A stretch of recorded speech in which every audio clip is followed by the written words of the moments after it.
saya Nurin Adriana daripada Cakrawala Production dan bukan pengarah. Hari ini kami akan membentangkan video dokumentari art history tentang sejarah seni Minangkabau. Sekarang kami bertempat di Muzium Negeri Sembilan, bertempat di Seremban. Apa itu orang Minangkabau? Orang Minangkabau atau Minangkabau merupakan salah satu etnik di Malaysia. Orang Minangkabau banyak mempengaruhi Malaysia dalam bentuk muzik, makanan dan seni mempertahankan diri. Dan pepatih juga berakar umbi dalam adat Minangkabau dan sering diamalkan di salah satu negeri, khususnya di Negeri Sembilan.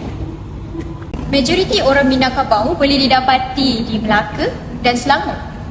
Orang Minangkabau merupakan salah satu etnik Indonesia dalam demografi Malaysia bersama-sama suku Banjar, Bugis, Jawa dan Boyan.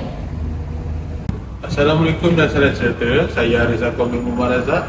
Kami daripada Cakrawala Production. Sekarang kita berada di depan Galeri Sejarah Negeri Sembilan. Nanti kita akan masuk ke dalam dan saya akan tunjukkan apa yang ada di dalam.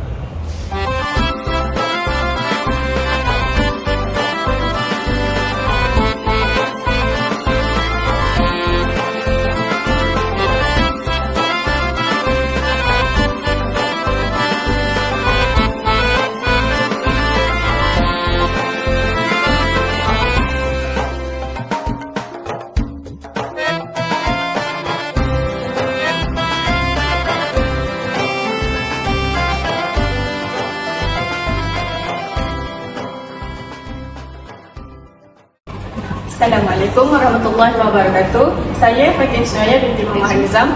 Dan saya Rizal Komil Muhammad Razak. Kami daripada Cakrawala Production daripada UiTM Puncak Berana. Dan kami di sini hari ini ingin menginterview Encik Zaki. Jadi Encik rasa apa komen Encik tentang Daerah Sam ni?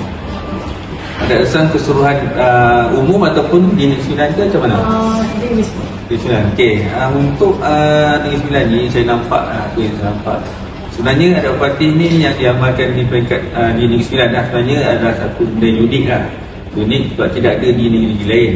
Cuma apa yang saya kan terkesan, maksudnya generasi barulah, generasi yang agak ni tidak mengambil serius ataupun tidak mengambil tahu tentang adatnya supaya dia jadi satu pengamalan hidup ataupun sebab contoh kahwin sesuku. Sebab saya rasa ramai yang di Negeri Sembilan ni yang macam generasi muda ni tidak mengambil tahu suku dia siapa kan, yang perempuan pun sama tidak tahu suku mana. Jadi bila berkahwin tu dia akan ada masalah di situ lah dari segi adatnya. Tapi dari segi Islam tak ada masalah. Tapi dari segi adatnya contoh dia akan berlaku yang lelaki ni dia akan sekiranya dia dilayak untuk jadi datuk lembaga ataupun satu jawatan adat tu, dia tidak boleh menyandang satu tersebut lah.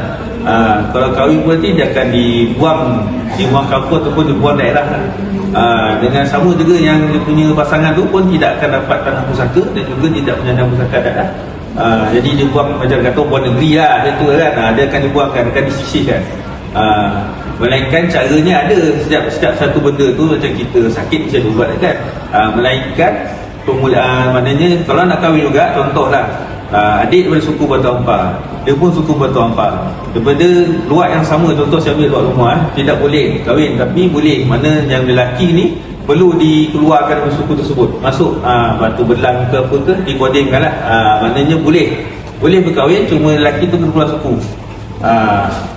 Kena faham, tu kena faham, konsep tu kena faham. Kenapa tak boleh? Sebab bila kita kahwin ni, contoh Islam, kita tak boleh kahwin sama adik-beradik, kita tidak dibenarkan, bukan tidak dibenarkan, dia maknanya kahwin dalam ahli terdekat tidak digalakkan dalam Islam. Kenapa? Sebab kita tidak mengembangkan. Contoh, tu sebab yang konsep dan ada pasti di sana ni, dia lebih kepada untuk mengembangkan generasi tersebut. Maknanya kahwin serupa tu maknanya kamu ni ada adik-beradik satu luar. Maknanya dari luar yang sama tidak boleh, tetapi kalau berkahwin di luar yang lain, suku nama yang sama tak ada masalah. Contoh adik suku Batu Ampar luar rumah pasir, yang dia luar rumah sama nama suku tapi luar yang lain tak ada masalah, boleh. Melainkan dalam satu luar yang sama tidak dibenarkan lah. Bukan tak dibenarkan, saya kata dia bukan tidak dibenarkan, dia memang tidak dibenarkan, tapi melainkan penyelesaiannya adalah si lelaki ni perlu keluar sebab jangan menyandang pusaka dia lelaki. dia tompang ke suku lain lah. Maknanya kalau ada suku lain tu sanggup terima dia untuk masuk tu, so boleh. So nanti boleh lah kalau kata mana tak ada cinta tu memang tak ada nak ni kan, orang lain tak ada pilihan, dia bantu je. So masa lah salah seorang terpaksa berkorban. Tapi biasa dia lelaki lah kena korban kan. Sebab perempuan tu dia terpaksa maintain suku yang tu sebab nak menjaga nasab yang ibu tadi tu, supaya harta yang ada pada suku tersebut tidak macamnya tidak di apa lah, tidak lari kepada orang lain lah. Macam tu. Okey, baiklah. Sampai di situ saja kami punya interview. Jadi terima kasih kepada Encik Zaki kerana hadir hari ini dan selamat jumpa. Terima kasih. Kita tahu perkembangan industri biji timah di Negeri Sembilan. Penghijrahan orang-orang Minangkabau ke Malaysia telah berlaku sekurang-kurangnya abad ke-14. Apabila pelombong emas dari Minang melombong di kawasan Melaka dan Negeri Sembilan, orang-orang Minangkabau di Malaysia telah tersesuaikan diri dengan budaya dan nilai sosial tempatan yang sangat baik. Okey, sejarah kedatangan adat pepatih ke Negeri Sembilan. Kedatangan masyarakat Minangkabau ni, dia membawa satu budaya yang kaya dengan nilai-nilai kehidupan. Dia membawa adat berpatih. Jadi, penghijrahan mereka ke Negeri Sembilan ni secara berperingkat untuk membuka penempatan baru dan berasimilasi dengan masyarakat setempat iaitu orang asli. Okey, sistem adat yang dibawa dari Minangkabau ni telah disesuaikan dengan kehendak setempat dan dikenali sebagai adat pepatih. Muncullah keunikan adat pepatih yang berbeza dengan adat dari tanah asal Minangkabau tanpa menafikan hak-hak utama orang asli dan pada waktu itu. Okey, ni pula ialah bahasa. Dalam bahasa tu dia ada perbilangan, pepatah dan teromba. Okey, dalam teromba ni dia ada berposisi pada puisi seperti pantun, peribahasa, terasul, gurindam, syair, ungkapan dan banyak-banyak lagi lah. Isi teromba ni dia memuatkan hal-hal seperti ada istiadat, undang-undang, nilai-nilai yang mana nilai-nilai itu dia diamalkan oleh masyarakat yang mengamalkan adat pepatih tu. Okey, teromba juga dia bersifat kata-kata hikmat yang dikenali sebagai perbilangan adat, tambur dan juga terasul. Dekat sini ada dinyatakan beberapa koleksi buku adat pepatih, iaitu Adat Semenda-Menda dalam Adat Pepatih Negeri Sembilan, Payung Terkembang, Teromba Pengacaraan Majlis, Perkahwinan Adat Negeri Sembilan dan juga Sistem Sosial Adat Pepatih. Okey, kat sini pula ada seni dan budaya. Di Negeri Sembilan, seni dan budaya yang berkaitan dengan adat pepatih dibahagikan kepada seni gerak, iaitu pencak silat, bungai, tumbuk kalang dan lain-lain. Dan mempunyai bunyi tumbuk kalang dan rebana yang menyerupai sebagai seni lukis, seni ukir, pahal, anyaman, tekat dan lain-lain. Serta sastra, teromba, perbilangan, pepatah dan lain-lain. Seni bercucuk tanam juga boleh dimasukkan dalam masyarakat adat pepatih di Negeri Sembilan. Seperti yang kita tengok dekat bawah ni, ini adalah pakaian ibu sokok. Yang ini pula muzik tradisional Negeri Sembilan. Dan ini adalah tarian tradisional. Ini istiadat dan akhir sekali anyaman. Ini juga merupakan salah satu muzik orang Minangkabau iaitu Cak Lempong.